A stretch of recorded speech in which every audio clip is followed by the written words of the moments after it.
Halo semuanya, bertemu lagi bersama saya Cornelius Ginting. Nah, saya akan menanggapi perkataan Nandar yang ngawur ini ya.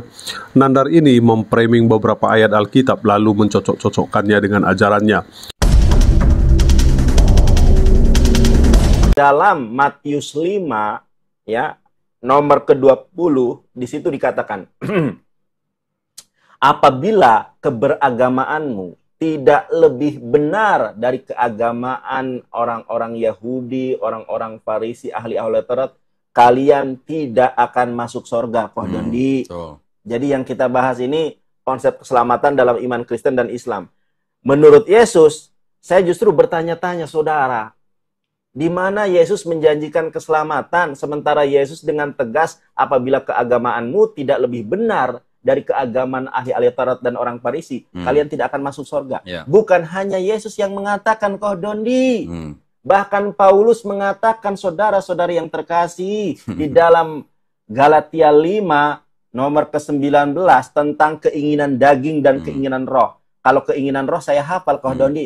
Kasih, sukacita, damai, sejahtera, kesabaran, kemurahan, kebaikan, kesetiaan, kelemah lembutan, dan penguasaan diri. Kalau mengikuti keinginan roh, bagaimana konsekuensi, bagaimana implikasi ketika orang-orang, teman-teman kita, saudara-saudara kita yang beragama Nasrani, mengikuti keinginan daging. Apa kata Paulus? Siapa yang pesta pora, bermabuk-mabukan, dan lain sebagainya. Banyak ciat teman-teman bisa dilihat di Bible itu sendiri ya, Galatia 5, nomor 19-22. Karena ini waktu saya terbatas, lihat sendiri apa kata Paulus. Siapa yang melakukan percabulan, pesta pora, iri hati, kemarahan, percerdaan, kalian tidak akan masuk ke dalam kerajaan sorga. Nah, Nandar mengatakan Yesus bukanlah satu-satunya jalan ke surga, ataupun ya bukan lewat Yesus ya. Dia mengutip perkataan Yesus, jika kehidupanmu tidak lebih baik daripada orang Farisi, maka kamu tidak masuk surga. Nah, juga Nandar mengutip perkataan Rasul Paulus bahwa orang kalau mau masuk surga harus menjauhi keinginan-keinginan daging seperti percabulan, mabuk-mabukan, dan lain-lain. Nah, tapi satu sisi Nandar ini berkata Injil itu palsu katanya pula. Nah, ini malah perkataan Paulus juga yang dikutip sama dia, coba. Dari sudut pandang Kristen mengatakan bahwa keselamatan dan masuk surga hanya dapat diperoleh melalui iman kepada Yesus Kristus. Tentunya ya, kita tahu kan hal itu. Nah, berikut adalah penjelasan dan tanggapan saya kepada Yonatan Nandar lengkap dan mudah dimengerti. Yang pertama ya, Yesus adalah jalan satu-satunya. Yesus sendiri mengatakan di dalam Yohanes 14 ayat 6, Akulah jalan dan kebangkitan dan hidup. Nah, tidak ada seorang pun yang datang kepada Bapa kalau tidak melalui aku, kata Yesus. Nah, ayat ini menegaskan bahwa Yesus adalah satu-satunya jalan menuju Tuhan dan surga. Nah, ini adalah dasar iman Kristen bahwa hanya melalui Yesus seseorang dapat diselamatkan. Nah, yang kedua, keselamatan bukan karena perbuatan. Nah, Nandar tadi mengutip perkataan Rasul Paulus. Artinya, dia itu membenarkan perkataan Rasul Paulus. Seharusnya Nandar belajar semua surat-surat Rasul Paulus. Seperti dalam Efesus 2 ayat 8-9 mengatakan, sebab karena kasih karunia kamu diselamatkan oleh imanmu. Nah, itu bukan hasil usahamu, tetapi pemberian Allah, bukan hasil pekerjaanmu. Jangan ada orang yang memegahkan diri. Nah, ini berarti keselamatan adalah pemberian Tuhan yang diperoleh melalui iman, bukan hasil usaha manusia. Nah, kalau Nandar bilang tadi kan masuk surga karena menjaga hidup segala macam. Nah, menjaga hidup seperti apa supaya bisa layak masuk surganya Tuhan? Nah, ini kan nggak nyambung ya Nandar ini. Yang ketiga, konsep kebenaran yang lebih tinggi.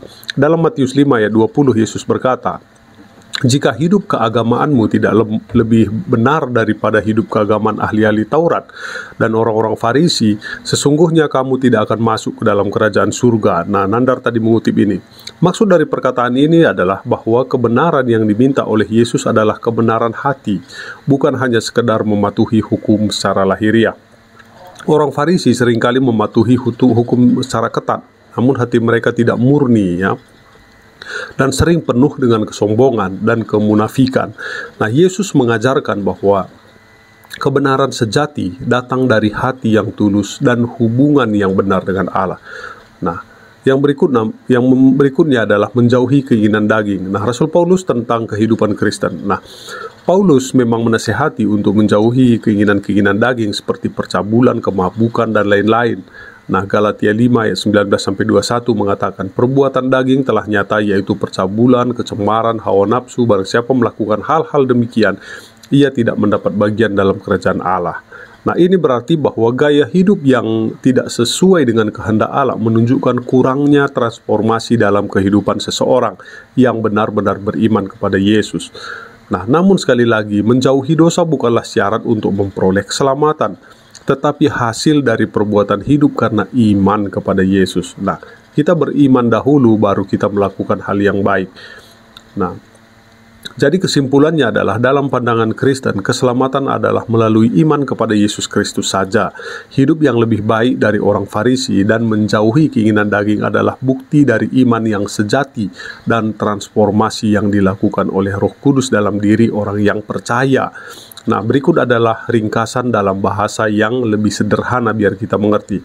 Poin pertama, Yesus adalah satu-satunya jalan ke surga. Ini ditegaskan oleh Yesus sendiri.